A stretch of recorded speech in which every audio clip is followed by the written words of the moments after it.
En début de semaine, la ville de Magog a dévoilé les résultats de son plan d'habitation.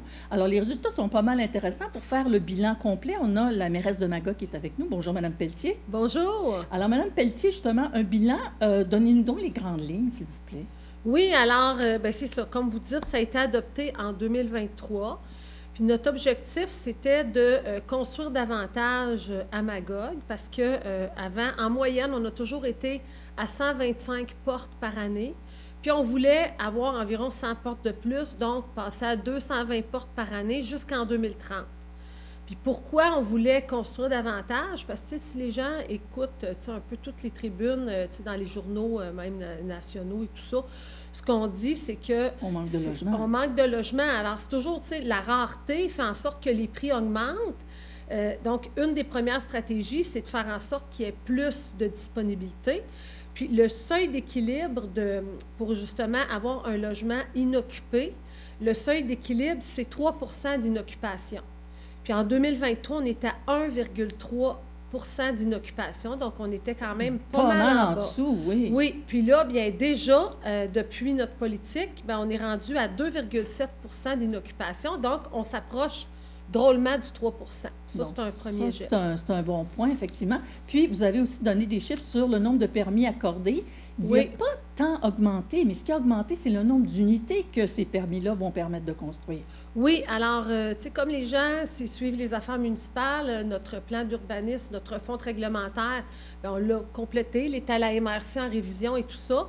Mais justement, on adresse la densification intelligente, pas n'importe où, mais tu sais, oui, il va y avoir des multilogements un peu plus à Magog à certains endroits, parce qu'avec les coûts de construction, les coûts de main-d'œuvre, c'est ça qui permet de pouvoir avoir une certaine abordabilité. Alors, on est à 839 permis, comme vous dites, mais 361 unités. Donc, notre objectif, c'était 220, 361. On est très contents. C'est comme 50 de plus, là. Oui, oui, complètement. Alors, l'objectif, on sent un peu pourquoi, là, mais quand vous l'avez mis en place, la politique, l'objectif, c'était plus d'abordabilité, plus de construction. Est-ce qu'il y avait d'autres aspects aussi que vous vouliez mettre en valeur?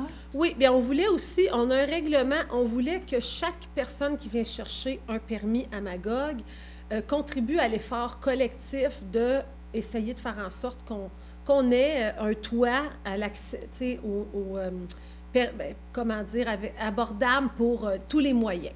Alors, ce qui fait en sorte que maintenant, un promoteur qui va construire un 5 portes et plus, il est obligé de contribuer avec un pourcentage de logements qu'on a défini comme abordable.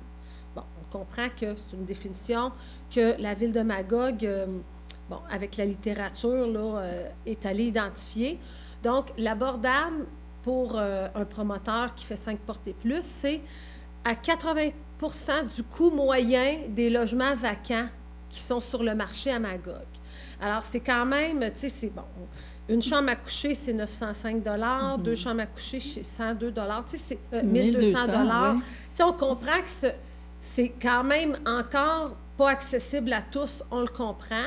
Mais si on était trop exigeant, ben, vous ne construiriez rien. Ils auraient dit, nous, on n'est pas capable, c'est pas viable. Okay. Puis ce qu'on s'est dit, c'est qu'il va y avoir un mouvement qui va faire en sorte que les gens qui ont un peu plus de moyens, qui vivaient dans un logement peut-être un peu moins récent, vont dire, bien, moi, je vais aller dans l'abordable, dans le neuf, je vais laisser mon logement vacant pour d'autres. Il va y avoir un mouvement. Tu sais, on a voulu essayer quelque chose, commencer la roue, puis c'est pas parfait, mais on est quand même fiers déjà des premiers résultats. Ben, c'est ça, parce que le fonds dont vous parlez, là, je vais regarder le montant pour être sûr, c'est 109 250 Donc, là, on comprend que vous l'avez eu avec les permis. Qu'est-ce que vous allez faire avec cet argent-là exactement? Oui, bien, alors, puis comme vous dites, le fonds, le propriétaire qui se construit une maison unifamiliale doit mettre un 500 dans ce fonds-là, en périmètre urbain.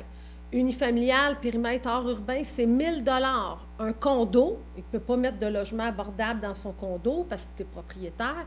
Il doit mettre 1 350 par porte et de la location court terme, c'est 5 000 par porte. Mais qu'est-ce qu'on va faire avec ce fonds-là? Bien, justement, là, on travaille sur notre quartier des tisserands. On voudrait avoir éventuellement des programmes pour aider les propriétaires à rénover leur logement un peu désuet pour qu'ils soient confortables, mais qu'ils demeurent abordables.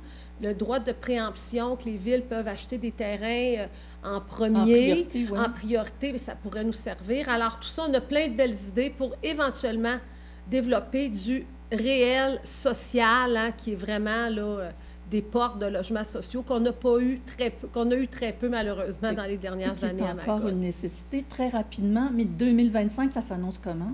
Oui, alors justement, on va identifier ces terrains-là où on voudrait avoir du logement social. On travaille avec des organismes qui sont actifs en Estrie pour avoir éventuellement du logement social et tout ça.